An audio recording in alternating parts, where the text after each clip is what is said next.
At my celebration dinner, my sister collapsed from her chronic pain right as I announced my promotion, so I played the video I'd taken 20 minutes earlier, predicting her exact reaction. Before we begin, make sure to like and subscribe, and also, drop a comment below. What's one life lesson you think everyone should learn before it's too late? Share your thoughts. Thanks. Let me take you back to the beginning. My little sister Jenna was born 2 months premature, came out bluer than a robin's egg, and spent the first 3 years of her life hooked up to tubes and machines at Children's Hospital of Philadelphia. Naturally, my parents were incredibly protective of her. They'd camp out by her bedside, buy every toy she pointed at, and demand I ditch hanging with friends to babysit her. At first, I thought this was right. She was my chronically ill baby sister after all. But then Jenna got older, got healthier. She no longer needed oxygen tanks or feeding tubes and could live completely normally. However, by this point, she had learned that being sick got her whatever she wanted, whether that was material things or just sympathy and attention. It started with her headaches mysteriously returning whenever she had algebra homework. Mom and Dad would whisk the textbooks away, replacing them with Ben and Jerry's Chunky Monkey and Netflix privileges. By the time Jenna turned 11 and I was 16, she had perfected her act, and it really bothered me because her pain only struck during my shining moments. When I made varsity soccer at Lincoln High, she developed mysterious stomach cramps that required my parents to leave my first game early. When I got accepted to Penn State, she collapsed during my celebration dinner at Olive Garden, and we spent the night in the ER at Jefferson Hospital where doctors found absolutely nothing wrong. The worst part was how she'd smirk at me when our parents weren't looking. She even practiced her pained faces in the bathroom mirror. I tried showing my parents once, but Jenna had already told them I was jealous of the attention she needed for her condition. My boyfriend Connor lasted 8 months before Jenna got to him. She created fake screenshots of text messages where I supposedly called her a faker and wished she would just disappear already. The breakup happened at Starbucks on Market Street. Connor slid his iPhone across the table, showing me the evidence Jenna had compiled. He said he couldn't be with someone who treated their sick sister so cruelly. Jenna texted me a selfie wearing the Eagles hoodie Connor had given me for Christmas. That was my breaking point. For 5 years, I had watched her steal everything that mattered to me. So I started watching her closely, way more closely than anyone ever had. And I noticed a pattern. Every single time Jenna was in pain, she always grabbed her right side, whether it was her head, her stomach, her kidneys, always the right side. She always called specifically for Mom first, never Dad, always rated her pain between 8 and 10 on that medical scale. And she always recovered in exactly 2 to 3 hours, which was just long enough to ruin whatever I had planned. Once I recognized this pattern, I developed my plan. And last Sunday at our monthly family dinner, it went down better than I ever could have hoped for. We were having our usual gathering with all the aunts, uncles, and cousins at Grandma Betty's house in Germantown. About 20 people crowded around her massive oak dining table that had been in our family for generations. 20 minutes before dinner, I excused myself to the bathroom upstairs, where I recorded a video on my phone. In that video, I explained that I was about to make a fake announcement about getting promoted at my job at the marketing firm downtown. I predicted exactly how Jenna would react. She would wait for the applause to die down, then grab her right side and whimper for Mom. She would rate her pain as an 8, 9, or 10. She would need to lie down immediately, and she would ask Mom to drive her to the hospital if the pain didn't improve within 20 minutes. At dinner, I stood up and clinked my wine glass with a butter knife, getting everyone's attention. The conversations died down as 20 pairs of eyes turned toward me. Then I announced that I had just been promoted to senior account manager with a huge raise at Henderson & Associates. Everyone erupted in applause and congratulations. Uncle Tommy patted my back, my cousins Brittany and Ashley hugged me tight, and Mom had actual tears of pride sparkling in her eyes. The sound of clapping echoed through Grandma's dining room, mixed with congratulations and jokes about how I could finally afford to move out of my studio apartment. Uncle Tommy made a crack about me becoming the rich niece of the family, while Grandma was already planning out loud how I could help her with her prescription costs. I kept the smile plastered on my face, waving and thanking everyone, but my eyes were laser-focused on Jenna. She was sitting at the far end of the long table between my cousin Derek and Aunt Susan, absent-mindedly pushing around the mashed potatoes on her plate. For just a moment, she almost seemed genuinely happy for me. Almost, but I knew her too well. I saw the exact instant something shifted in her expression. It was subtle as it always was. A small contraction around her eyes, a slight stiffening of her shoulders. She looked around the table, noticing how all attention was focused on me, how people were genuinely excited about my achievement, how I was absolutely glowing. And then it began. First, Jenna stopped eating. She let her fork drop onto her plate with a soft clink that only a few people nearby noticed. Aunt Susan asked if she was okay, But Jenna just shook her head with that forced smile, one of those she used when she wanted to appear brave despite overwhelming pain. I continued talking with Uncle Tommy about the details of my promotion, lying shamelessly about responsibilities I didn't have and a salary that didn't exist. But part of me was counting down, 3, 2, 1. Like a Swiss watch, she brought her hand to the right side of her abdomen. The first moan was almost inaudible, a low sigh that mixed with the noise of conversations. But Jenna knew exactly how to project her voice, so it seemed like she was trying to hide something, when really she wanted everyone to hear. My cousin Derek, who was sitting beside her, stopped mid-sentence in his story about his new job at the fire department. "Jenna, everything okay there?" he asked, leaning toward her with concern. "It's nothing," she murmured, but loud enough for at least half the table to hear. Her voice had that specific tone, brave but with a hint of vulnerability that always melted people's hearts. "Just a little pain," she added softly. And so began the show I had watched so many times before. Aunt Susan immediately turned completely toward Jenna, forgetting her conversation with Grandpa Joe about the Eagles' chances this season. "What kind of pain, sweetie? Where does it hurt?" Jenna curved slightly in her chair, a perfect performance, calculated to the millimeter. Not too dramatic, because that would seem fake. Just enough to show real discomfort. It's here on the right side," she said, pressing her hand against her body. It came out of nowhere. I watched the change happen in real time. Conversations began to lower in volume.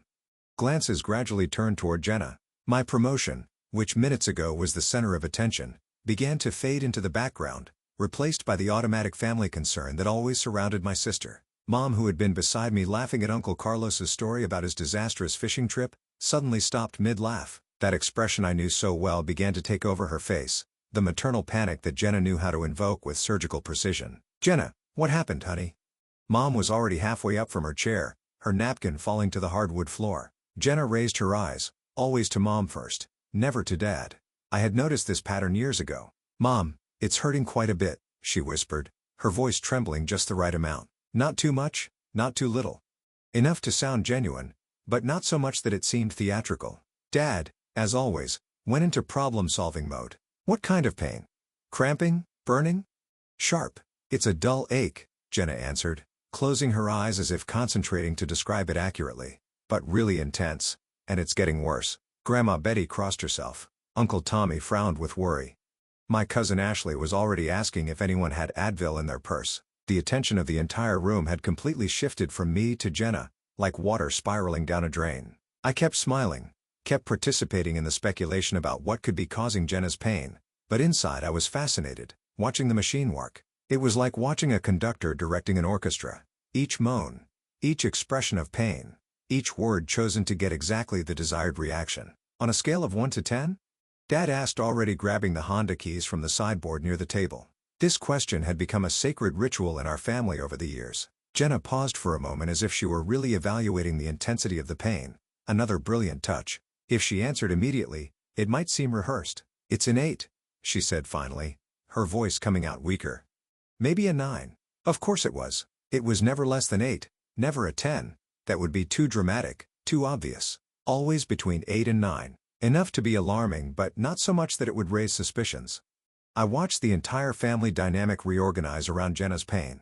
Aunt Susan began telling everyone about when she had kidney stones. Grandma murmured about how the poor girl had suffered so much since she was little. My cousin Derek was already suggesting maybe it was appendicitis.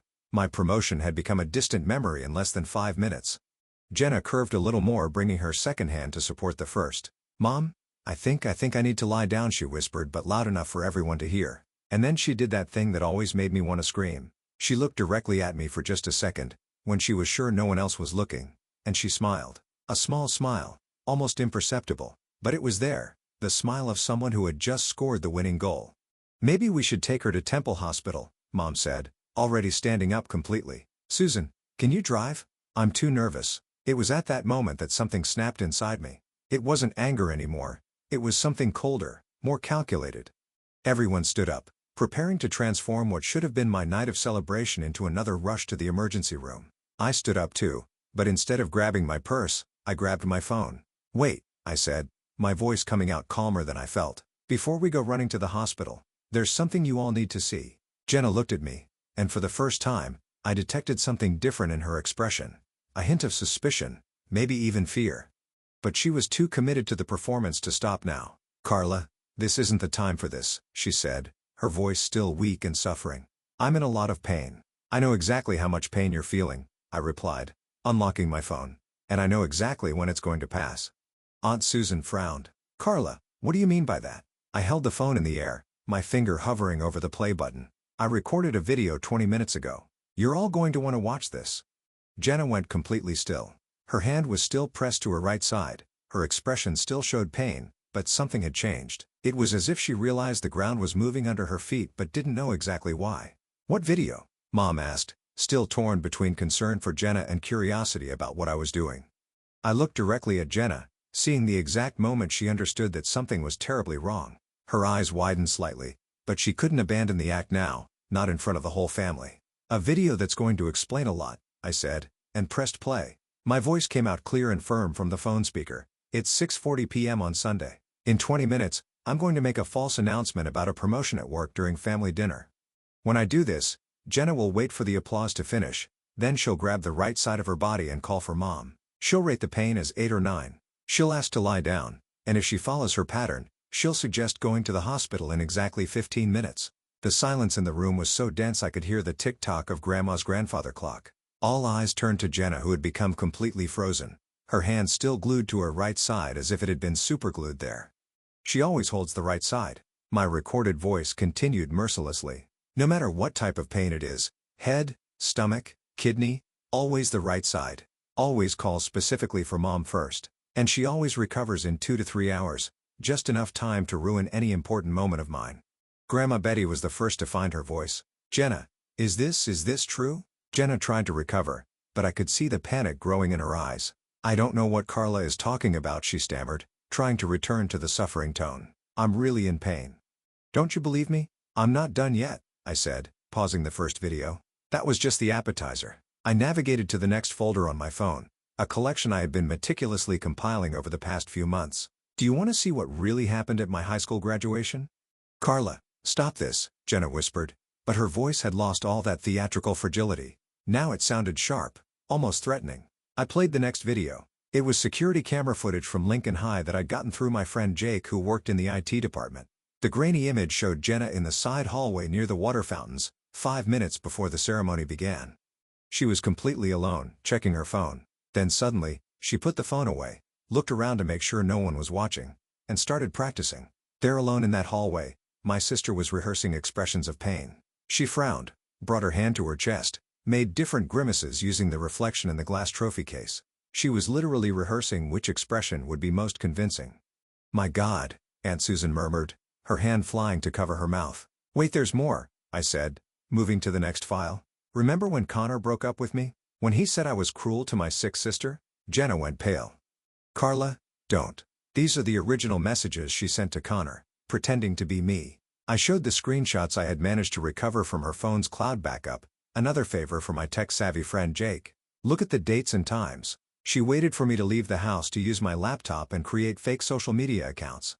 The messages were vicious, saying horrible things about Jenna that I would never think, let alone write, but they were written in my style with slang I used, details that only someone who knew me intimately would include. Dad took my phone with trembling hands, reading message by message. His expression grew darker with each line. "She even researched your work schedule," I continued, "to know when I wouldn't be home. I created a fake Instagram profile with my photo," I added Connor as a friend, and started sending these messages pretending to be me. When he confronted me about them, she acted shocked and said I must have let someone use my computer. "Jenna," Mom said, her voice coming out as a broken whisper, "this can't be true." "But it is," I said, feeling a dark satisfaction watching Jenna's house of cards begin to crumble. "And there's more. Much more." I moved to the next file, an audio recording I had secretly made the previous month using a voice recorder app. "This is Jenna on the phone with her friend Chloe last week." Jenna's voice came out clear from the phone. "It's really easy, Chloe. You just need to know the right buttons to push. Mom gets desperate if I say it's a headache on the right side, but if I say it's stomach pain, she takes longer to react. And it always works better when Carla is having a good day. Then everyone feels sorry for me and gets annoyed with her for being insensitive." Chloe laughed in the recording. "You're terrible, Jenna. But your sister really is kind of stuck up anyway. She thinks she's better than everyone." Jenna continued. "She was always the favorite, always had everything handed to her. At least when I faked being sick, I managed to get them to pay attention to me too." And it's fun watching her get frustrated.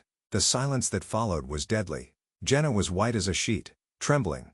And this time, the trembling was completely real. "Jenna," Grandma Betty said, her voice loaded with disappointment that cut through the air like a knife. "How could you?" "There's more," I said relentlessly. "Do you want to see the video of when she fainted at my 18th birthday party?" This time Jenna tried to get up, probably to run away, but Uncle Tommy gently but firmly held her by the shoulders. "Stay there, Jenna. I think you need to hear this." The video showed Jenna in our backyard, hidden behind the barbecue grill, 10 minutes before making her big dramatic entrance. She was testing different ways to faint on the grass, checking which angle would be most convincing and least dangerous. She practiced for 15 minutes, falling sideways, falling forward, falling backward. She chose the side fall because the grass was softer there. My cousin Derek made a sound that was half shocked laughter, half groan of disbelief. "Jenna, this is sick." "It's not sick," I said finally, putting the phone away. "It's calculated, systematic." She turned manipulation into an art form. Jenna finally exploded. Okay, damn it. "Do you want the truth? I faked it. I faked it sometimes, yes, but you don't understand." The tears started rolling, but now they were different. Tears of anger, of frustration, of someone caught red-handed. "Do you think it's easy being perfect, Carla's sister? Carla the smart one? Carla the popular one? Carla who never does anything wrong? Do you know what it's like to grow up in her shadow? So you decided to sabotage me?" I replied coldly. "Destroy my relationships? Ruin my important moments? Make everyone think I'm a cruel and insensitive sister? Because you had everything." Jenna screamed, all pretense of being sick completely abandoned. "You always had everything. And me? I was just the sister who almost died as a baby. The only way anyone paid attention to me was when I was sick." "But you weren't sick," Dad said, his voice low but loaded with deep disappointment. "You were lying for years and sabotaging your sister's life in the process. And stealing money," Mom added, tears streaming down her face. "Jenna, how could you be so cruel?" "Cruel?" Jenna laughed, but it was a bitter sound. "Do you want to know what's cruel? Growing up watching your sister get congratulated for breathing while you need to almost die for someone to notice you? You were never almost dying." I exploded. "At least not in the last 5 years. You were acting, manipulating, lying, because it worked. Because it was the only thing that worked." She screamed back. The room fell into stunned silence. One by one, family members began to stand up and distance themselves from Jenna. Uncle Tommy shook his head in disgust. Aunt Susan gathered her purse with trembling hands. Even Grandma Betty, who had always been Jenna's biggest offender, sat frozen in her chair, staring at her youngest granddaughter as if seeing a stranger. 15 years, Mom whispered. 15 years of believing, worrying, canceling plans, losing sleep. "And I lost 15 years of my life too," I added. 15 years being treated as the cruel and insensitive sister. 15 years watching my important moments get destroyed. 15 years being blamed for not having enough patience with the sick sister. Jenna raised her face, tears making tracks through her makeup. "Carla, I'm sorry. I'm really sorry." "Now you're sorry?" I said. "Now that you've been caught?" I looked around the table at my family, seeing the mix of shock, disappointment, and betrayal in their faces. "You all know now.